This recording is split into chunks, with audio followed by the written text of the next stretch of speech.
You don't understand. Elizabeth was about to ask me to go on a trip with her. Is that taking it slow? I'm not ready for this, okay? Well, what do I tell her? Just tell her the truth. Tell her you're not ready. I could do that. Well, what if she gets upset? Then you distract her with a Barbie doll. Or you could just, you know...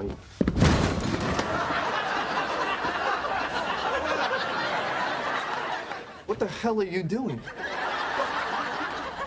What the hell am I doing? You just broke my fridge. What? How do you know it's even broken? Oh, you think I don't know what breaks my fridge? Excuse me. Well, what do you know? Broken. That'll be $400. Joey, I saw you push him.